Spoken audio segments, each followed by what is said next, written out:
allows the Parliament to do its job following a national disaster, to mourn the loss of life and to begin a full accounting of the cost of the fires, to celebrate the unceasing work of volunteer and professional firefighters and indeed all of the other volunteers, including small community-based Mosquito Army volunteers, and to assure our fellow Australians that the Parliament stands with them now and over the months and years of rebuilding ahead. There were parliamentary debates about bushfires in the north of New South Wales and in Queensland in November, and the dry, hot bushfire season has weeks and perhaps months to go. In April and May, we may conclude that the bushfire season is finally over, but for many Australians they will have months and years of hardship, uncertainty and loss in front of them. The bushfires in Australia were unprecedented but not unpredictable. Of course, Australia has encountered bushfire before, but the duration, ferocity, breadth of the bushfires and the scale of the firefighting and recovery efforts in 2019 and 2020 is unprecedented. But it was predicted. Reviews of climate science for Australian policymakers, including the Garnaut Review in 2008, set out the consequences of rising temperatures, reduced rainfall, increased evaporation rates.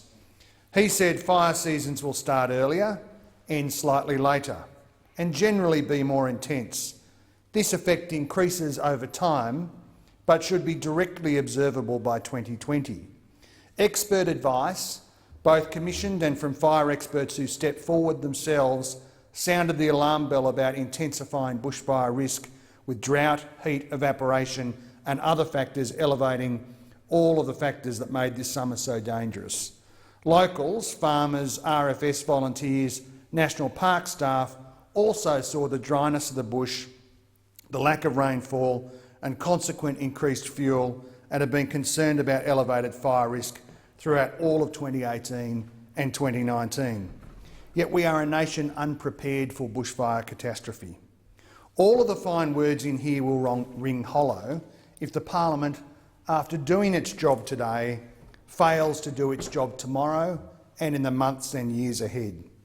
That is complex, whole-of-government work, and it requires national leadership over a sustained and determined effort over many years to recover from fire and to keep our communities safe. That means working to ensure that our firefighters have the equipment that they need, the most effective and safe trucks and firefighting gear in local communities, state-of-the-art aircraft ready to deploy across the country, and facilities for local fire crews to meet, train and work together. It means resourcing national parks, state forests, farmers, rural fire service and professional firefighters to the extent that it is possible to reduce hazard and work to insulate communities from fire risk. We must work closely with First Nations too, to use their knowledge and expand its practice, to care for country with the same skills and knowledge that they applied to look after land over the millennia. And of course, no bushfire response will be meaningful without a genuine approach to climate change adaptation and mitigation. We must adapt to the effects of climate change that cannot be avoided. Equally, Australia must contribute and lead local and global efforts to ensure that we and the world avoid what cannot be adapted to.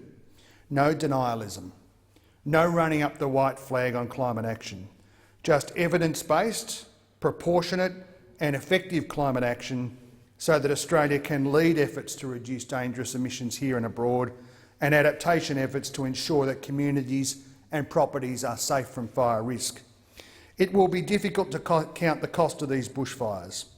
Impossible to do today, with so many weeks of fire ahead of us and smoke from the fires still hanging over the Parliament. But the cost is, and will be, immense. Bushfires so far have cost us 33 lives, 25 of those in my state of New South Wales. Nothing that's said in this Parliament, no carefully crafted words, can make much of a difference to the families and friends and communities mourning their loss and traumatised by the violence of the fires. Some of them died defending their own homes. Some were caught in their homes or perished fleeing the fire. Some heroic volunteers were killed while fighting the fires to defend the properties and lives of people they didn't know in communities they had never visited before. And of course those who came from the United States to lend their expertise and aerial capacity who died in that aircraft accident in the Snowy Mountains. Of course, many Australians have been injured. Many have been traumatised, will struggle at work and at home, and need the support and love of family, friends, workmates and all of us over the coming months.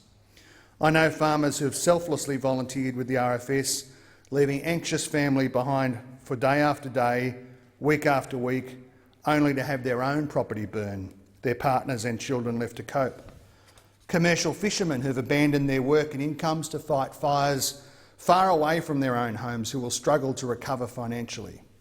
Men and women in country communities, weary and afraid on a constant hair trigger of responding to alerts and emergency broadcasts, but trying to show courage and calm to those around them, particularly the children.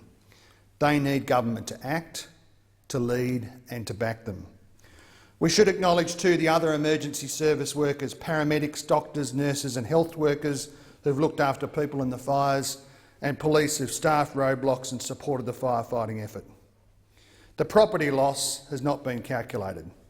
Fences, agricultural land, factories, 2,000 homes in New South Wales alone. Add to that the lost jobs, ruined business and lost business opportunities for regions who've relied upon holidaymakers over January. The lost farm income from orchards and plantations destroyed, jobs and contracts gone because plantation forests have been obliterated. All economic, and of course that matters deeply, but it is a kick in the guts for rural communities who are already doing it tough following years of economic hardship and drought. Communities who have lost homes are only beginning the process of recovery. The community of South Arm in the Nambucca Valley has set up a relief centre in the local hall where volunteers are currently providing basic necessities to 30 families, many with young children who've lost their homes. The fastest school construction ever has seen children return to a brand new school in Waitalabar for the beginning of the 2020 school year, just 3 months after the school was destroyed by fire. Imagine how important that is to a community, for their kids to feel safe and loved and valued after catastrophe that befell their village where 2 long-standing locals were killed. 10 million hectares of burnt country, 5 million in New South Wales. Incalculable animal and native vegetation loss. Some estimates claim 1.1 billion animals perished in the fires. Some animals on the precipice of extinction pushed over the edge, other whose habitat has been substantially destroyed, now endangered. We've all seen and been horrified by that footage. Rainforest in northern New South Wales, lush, wet, green and cool forests, hard fought for by environmentalists, unburnt for millennia, now irreparably destroyed. This is unequivocally the biggest, most extreme bushfire event Australia has ever experienced. And while we mourn the devastating losses, we must also acknowledge that our emergency services have done an outstanding job of defending lives and property. Without their courage, experience and tireless work, who knows what the consequences for our communities would have been. Also, the work of the ABC has been exemplary. By providing the emergency broadcast that country Australians relied on for the information that they needed to know, the ABC demonstrated once again its vital role in Australian life and bringing Australians together. Today is the condolence motion to mourn the lost lives, to comfort the victims, celebrate the bravery and commitment of volunteers and professionals who fought these fires, to say to these communities that we stand with you. Tomorrow, and every day after that, for as long as it takes, the Parliament must demonstrate all of that as we support the rebuilding of shattered communities and work to keep Australians safe. Senator